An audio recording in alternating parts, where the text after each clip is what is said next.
meet each other and we get underdogs perspectives on what's going on in the news and the culture from all the unangles. And one of those unangles is Underdog Spotlight. We end every show with some underdogs out there making it happen in the world. And today we have special guest Al, aka Alvaro, and more like Alvaro, aka Al. Yes. And Maria, the dynamic duo, are founders of Unarthodox in New York City. They've been providing a platform where people can create, experiment, and explore their creativity while socializing and simply having fun since February 2016. And today they will let us know about their journey of underdog entrepreneurs that have made it to year 3 in business. Alvaro, aka Al, is originally from Uruguay and over the years has held creative and design positions at top advertising and design agencies and has taught as an adjunct professor at Keene University, that is. And Maria, originally from Russia, over the years has worked as an event planner in London and as a buyer for brands such as Tommy Hilfiger in Moscow and Istanbul, and has done some artist representation in New York City too. Al, Maria, happy to have you on the show. Woo! Hey, Gregory, how are you?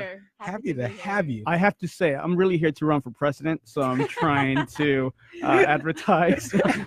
Everybody's running for president. I want to declare it. As of today, I'm running for president. I actually would have been more upset if you told me you were not running for president, because I'm like, Al, come on now. If everybody else is, why are you doing it? That's right. And a lot of folks running for president are going to be underdogs to win because it's going to be a crowded field. That is correct. With that, it actually reminds me of one of the things I love to ask our guests when they come on is, when I say the word underdog to you, what comes to mind? Well, you know, I kind of thought about this for about a few minutes, and I think it's more like a, you know, the saying, the silver platter. It's more like a wooden platter.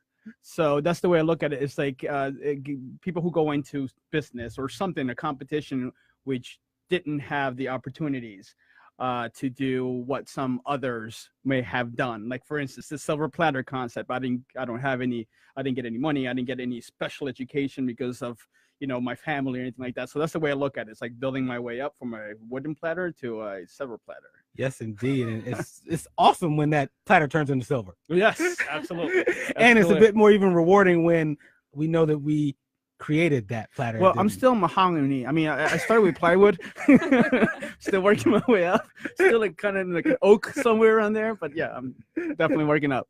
Fair enough. Maria, extra thoughts on that? I will just support him. I just feel that people who are underdogs is that some people who are working behind the scenes, but they're just waiting for their moment to shine. And it's all about ambition and motivation that keeps you going. And then and eventually we'll get there. Very cool. And you talk about getting there. I was reading your bio and the story of Unarthodox, and I saw that it launched in February 2016. Yeah. Right. But there's this little footnote that talks about it started September 2015. Can you help the underdogs out there? What happened between September 15 and February 16, the actual launch of this thing called Unarthodox? Oh, absolutely. So we were a company 2 weeks after we came up with the concepts. We registered in September 2015. Then we started to sort of refine the program, what we wanted to do. And that takes time. Not a lot of times, because we weren't working at that. We were doing side hustles, as you said, talking about before. And so we had a concept right away. We didn't waste any time. All right, let's do it. We'll start. This is the way that I kind of do things, to start the company, make it official. Unless you make it official, it will always be in limbo. So we made it official, I think, and we started conceptualizing. We were interviewing possible instructors in hotel lobbies because we didn't even have a space yet. We were looking for, you know, brick and mortar, a place that we can actually get this place started. That takes time, especially in New York City with very little budget. We had to increase our budget over the time. We learned that very quickly. And then we wanted to be sure that we were ready to go when the doors opened, because our reputation, our brand was on the line. The brand wasn't a brand yet, of course, but so yeah, it took us, the whole planning stage, it took us about 3 to 4 months. No, and I think that's important to note, that just because we might all have an idea in our head, that there takes preparation and planning to turn that idea into an actual functioning Don't business. plan too much though, because sometimes you spend too much planning and you have to jump into the water and learn how to swim. So that was the concept with this. You know, I'm in the latter stage of my life today. I'm 46 years old. At that point, I was, in my early 40s. I feel like I don't have much time to waste. So don't plan too much. like I said, you have to jump in the water to learn how to swim. You can learn all about H2O, but unless you jump in, you're never gonna learn. You won't know how good of a swimmer you are until you actually get in the water. That's right. Now, with that, some folks have dreamed of being entrepreneurs their whole life, and some folks it just hits them at some point along the way. Have you always dreamed of being a business owner? Personally, no. I was always excited to work in big companies and surrounded by lots of people so I can learn from them and kind of explore my abilities and possibilities. But I think everything happens for a reason. And as I moved to United States about 10 years ago, I started to be surrounded by people with a specific mentality and thought process that was very inspiring to me. And, you know, life kind of directed me. I started to get to know people who would eventually take me on the entrepreneurship road. And this is where my ideas kind of shine through and my best talents shine through. And I figured, you know what, why not? Yeah, I was always looking for an interesting, project to work on, and entrepreneurship is that opportunity where you can make anything happen. So I guess I was just, allowed life and destiny to get me to the place where I am. I mean, working hard as well. That is very cool. And now you two are 3 years in. In February, it's going to be 3. Yeah. Well, I want to take a little step back to almost down memory lane with you two. Mm-hmm. There's a lot of folks who listen to the show, and we talk about helping underdogs really keep finding ways to come up and come back. And so I want to take us back to year 1. But now it's 3 years later. Right. A lot of folks are just getting started. And you talked about, Al, jump in the water, but don't wait too long, but do something. What's something that you worried about in year 1 that now looking back, you're like, why did we even spend so much time on that? And then we're going to follow that up with what's something you didn't worry about in year 1 that you're like, oh my goodness, that really deserved much, much, much, much more of my time. Well, when we started, as Al said, we just jumped in the water. We had this idea. We didn't know exactly what it's going to be. We were all motivated by art, and we loved art. So we wanted to create something that would, first of all, make us happy, and that would incorporate art. So the idea developed as we started working on it. So when we started, we didn't think a lot. We were just doing everything we could, everything we knew, right, trying to understand the industry we are in right now. So we basically use all our knowledge, all our experience, all our connections just to do, because you cannot just think about it, just do research, go to Wikipedia, and talk to people. You have to do this. And then later on, you will understand what worked, what didn't. And as Al likes to say, we were planting the seeds. Yeah. The first year. It's interesting because it's I've ran a couple businesses before, so I had an idea. So right away, it was like step 1, step 2. I wasn't really learning too much at the beginning about how to start in business. I had the motivation down. I had the ambition down. We're still lacking the capital, which is what you need for every business. You can have all the ambition in the world, all the everything in the world. As long as if you don't have capital, that's a major part of starting any business. Unless you're a service oriented, like professional, like a designer or a photographer, you still need business money for that.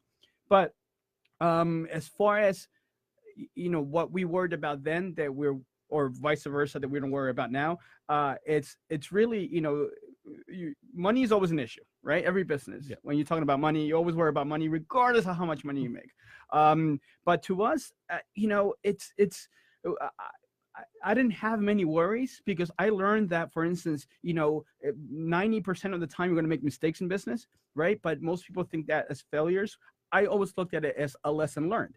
Right? You can go to business. We don't go to business school. We've never been to. I've been to school, graduated with a BFA in graphic design, but yet it's again, it's what you learn in life. In my previous businesses, I was able to move forward. So to be honest with you, I don't have anything so much that I can say, oh man, I should have focused more on that or this. It's just kind of we're plowing along because we're passionate about what we're doing. So yeah, and I think that's very cool from the standpoint. It's also in the spirit of today's theme, which is 2019 starts, stops, and pivots. Right. And one of the great things about the mantra, even that last word of pivots, is you do things, you try them, you learn from them, and you either do more of what worked or you make adjustments. And it sounds like for you, one of the things for both of you, it was actually being in action was the thing that you quote unquote worried about or did, and then making sure you were learning from each experience. That's right. Absolutely. I think that this important thing for any entrepreneur is to be flexible. Like you need to act right away. You don't have time to waste. So if one thing doesn't work, you need to jump into another. You need to have this open mind of constant learning, hearing something, taking somebody's advice or not taking somebody's advice, believing, in what you want to achieve, of course. But that flexibility of get up and do it one more time, I think that's what make you successful eventually. That's very cool. And that is some of the grind and the hustle of being an entrepreneur. Of course. But also with the grind and the hustle, I'm hopeful that there's also some fun along the way. Absolutely. I mean, you've been doing this for 3 years. You have a business that is part of its mission involves creativity, self-expression, and fun. Yeah, absolutely. What's been one of the memorable, fun moments along this journey of now making it to, I believe your 3-year anniversary is literally in a few weeks? Yes. What's been one of the fun things that's happened along the way? Well, for certain, it has been the media attention. I mean, the first year we were opened up, we were already doing reality shows with ABC, for instance. And then moving forward, we were featured in NBC for different types of like coolest things to do in New York City. We're like, what? That's us! What are you talking about? Right? And then we were fortunate to be selected to be in Shark Tank. We were there for that as well. And just in the last 3 days, we've been interviewed twice, once by you here, and then another organization who's talking about happiness. It's like a worldwide thing. And also, who was here yesterday? TLC, but the Voice of America as well. So that last week was all like coverage, like news coverage. I feel like Kanye right now. I love myself. Yeah, Al loves Al. Love Al like Al loves Al. But you know what? To answer your question, those are big rewards. But the reality is that every day you get up to fulfill what you want to do, that is the reward. That's what true happiness is. It's not a destination. It's certainly working your way up to a state of mind, if you will. So so being on TV for me is, I mean, I can say, making people happy as they come in because they leave happy, but no. I'm going to be honest with you, like anyone, I would say that it's been great getting the attention. I mean, just because they seek us, we don't seek anybody. And if we created something from like thin air that like major news networks are coming after us saying, oh my God, I'm glad you're here. We want to do a story on you. That's something that you can't put a value to. And what you can, which is the value of happiness, I guess you can say. Yes. And all the underdogs, and especially myself and Chairlyn, we appreciate you for coming in and fitting us into your media schedule here. I know, right? We feel very cool to be a part of that list of opportunities. Let's make it short, Gregory. We have other. I gotta go campaign for my presidency. Well, you're gonna have to let us know what your slogan's gonna be. Yes. We're gonna have to bring you back to talk more about your run for president and all the things you're doing at Unarthodox. That's right. With that, you mentioned learning from mistakes, and we've talked about start, stops, and pivots, in here and there. Talk to folks who we're all going through a new year, right? Everybody's new year, new you, all this stuff. From a business perspective, from Unarthodox, what's something that you guys are going to start, stop, or pivot to really help bring in more happiness, but also, I'm assuming, bring more growth to what you're creating? But you can't forecast where you're going to pivot until it gets there. So I can't say to you, because that technically will fall under start. So when you pivot, you technically start in something new. We pivoted a couple of times throughout the years, just to it takes a lot of discipline to stop and realize what you have and then turn the other way. We hadn't had to do much of that, just little adjustments. But as far as start, what do you think will be a big thing we're starting? Well, I think that we have certain areas that we need to focus on. As we grow, we realize that we get more and more intention, so we want to focus on the ways how we can handle the growth, because we start feeling it's coming. So we were kind of not thinking about it, because you just come every day, you work and you deal with what life brings to you every day.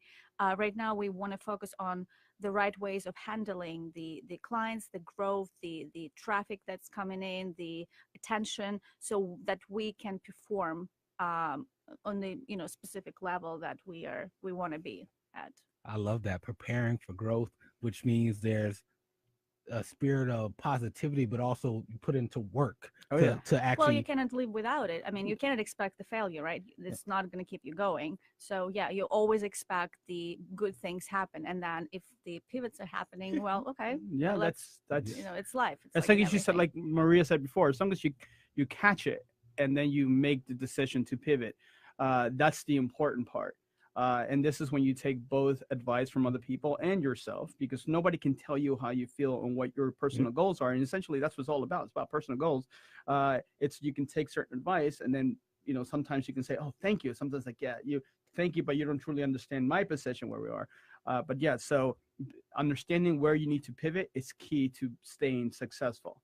And don't do it out of desperacy, but do it out of desire. Yeah, if that makes sense. No, that makes sense. Desperation and urgency are two different minds. Yes, and better to be urgent instead of desperate. Yeah. With that, I have a bonus question that it just hit me that a lot of times one of the things I've seen get in the way of myself or other underdogs out there is attempting to go things alone. That they are the best to do it. They got it. No one can do it better than I can. And or they've had bad experiences where they've tried to partner with people and it didn't work out. You are a dynamic duo. Right. And I'd love to, if each of you could share what's been one of the things that you've gotten by doing it as a duo, as opposed to doing it alone, for some of the underdogs out there who are listening, who are like, I'm just going to keep doing it by myself. Well, but there's two schools of thought to that. So you it's very important to select the right partner. I've come from other businesses where my partner wasn't the best for me. Now, you heard the saying, two different people have to bring different things to the table. Now, Maria, in this case, she has all the discipline in the world. She's like, okay, great idea, Al. How are we going to do it? And I'm like, don't worry about it. We'll figure it out. But she's like, no, we need to know how to do it. So, and a company like Unarthodox needs me 150% and needs Maria 150%. So the key is for one, not go into a business because you guys have the same skills. You want to bring different things into the business, and she brings that discipline, and I'm kind of like, hey man, we should be doing this, So that's what makes this relationship work. And just know that what's important, and know that what's important with a partner too is the energy. The universe, all that stuff, which I never was a big believer in, but I've come into terms with that. You have to have that unspoken language between each other, and we have that. We argue like everybody else. We celebrate the good times like everybody else, but you have to be able to understand that both of you, or 3 or 4 partners, whomever, are here for the same goal. So I love that. Well, business relationship is the same as personal relationship, right? It's all about the ability to allow another person to shine. I'm coming from, I also had another business in the past. And what I learned from another business partnership, is that I cannot compete at work. I cannot have a competition with my partner who's doing best and who's doing more work. I think the real true relationship in business specifically, because you have mutual goal, is allowing another person to shine and bring the best. You are here to allow that person to bring the best to the company, and that person allowing you to do the same. So then when I allow Al to express himself and just share any ideas that he has, not stopping him and just listening to it. And, sometimes I say, no, that's bullshit. It's not going to work. And in the other way, I'm sorry. Hit the button, Greg. And the other way around, he always listens to me, what I have to bring to the table. So I think that mutual ability to listen to each other, that's very important, and respect. And then respect, yes. Yeah. And then versus, your question, what is it better to be by yourself and have a partner? Be by yourself and run business by yourself. It's huge responsibility. You need to be so organized to kick yourself every day and just keep going. Everybody, if I may cut you off for a second, Maria, everybody needs to be accountable for something. Yeah. Right? If you do it yourself, it's always like you don't have anybody to hold you accountable. When you have a partner, you have to respond to them because they have their ambitions. You have to, if you lay back, she's going to be like, hey, listen, dude, you're cutting into my ambition time, so it's like you have to have somebody to hold you accountable. And this is where I think not just bring in different different skills, it's also you always need somebody to hold you accountable for things. Yeah, you remind me of, there's a saying that everybody needs more support than they're getting. And so whether it is an official, you have partners or co-founders, or whether you just have a team of people who support you, underdogs, it's not worth it to try to do it alone. What it can look like is a bunch of different ways, but it normally is exhausting if you try to do it all. Yeah, I did it on my own for my second design agency, and I couldn't do it. It's just, you need that. Yeah. So this is why I'm doing what I'm doing now, because of my partner. And I think I credit much of the success to my partner, and this is why it's so important to have somebody who don't just connect in business, but you connect from a personal perspective as well. Because the reality is, everybody says it's business, not personal. It's more personal as business. Everything is combined. Yeah, there's people involved in business, which means it's personal. It's personal. I don't know. Oh, it's business, it's not personal. It's always personal. It's one of the sayings in the world that we learn culturally that's just not true. It's not true. And it takes a lot of the soul and heart, I believe, out of, and empathy and compassion out of business, because you try to separate that there's people involved when there's people involved. Listen, in business. Being an entrepreneur, it's a character trait, right? You can learn to be an entrepreneur. It's almost like teaching a drummer how to play drums, but you can't teach them rhythm, right? So entrepreneurship, for all you guys out there, is very simple. It's if you don't have it, don't do it. And I hate to be so direct to say that, but you have to feel it. It's not for everybody. It's not for everybody, and that's okay. And that's perfectly okay. Fine. Yeah, right. That's perfectly okay.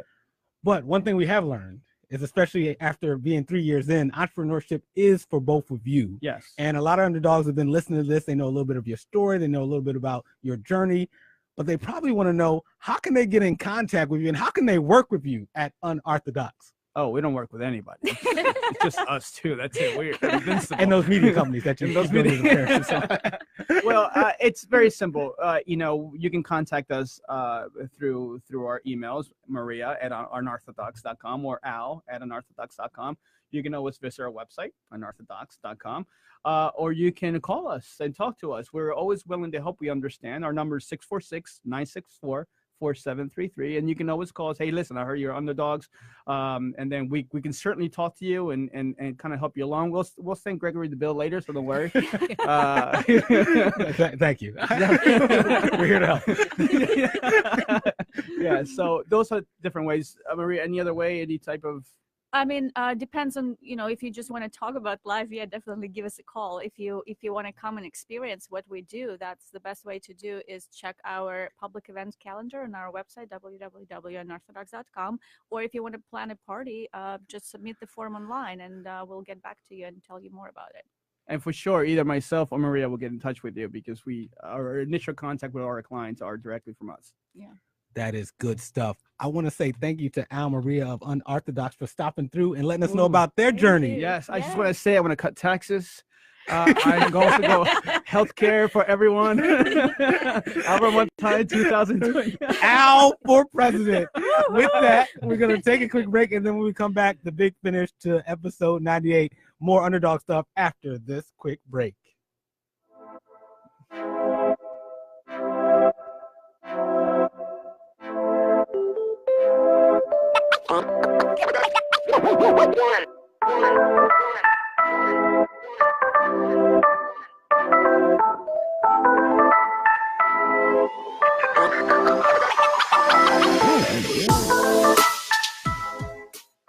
Welcome back to Underdog Stuff, episode 98. It flew by just that quick. The hour is gone. Episode 98, 2019, start, stops, and pivots. A lot of people starting to run for president. We got LeBron James. Maybe you should stop loving himself like Kanye loves Kanye. And we should definitely start doing more stuff with Al Maria at Unarthodox as they joined us for the Underdog Spotlight. I want to say a quick shout out to all the folks who listened to the show today. Appreciate you, and all the folks online. Also, shout out to Al Maria and to TLC, Terry Lynn, in here holding it down in the producer chair. And shout out to our live show producer, Megan, and podcast editor, Kayla. If you missed any of today's show, it's all good. Live show today, podcast tomorrow on all the places you love to listen to podcasts. And I'll leave you with my favorite quote: underdogs, can't nobody do it like you do it. Nobody. Peace.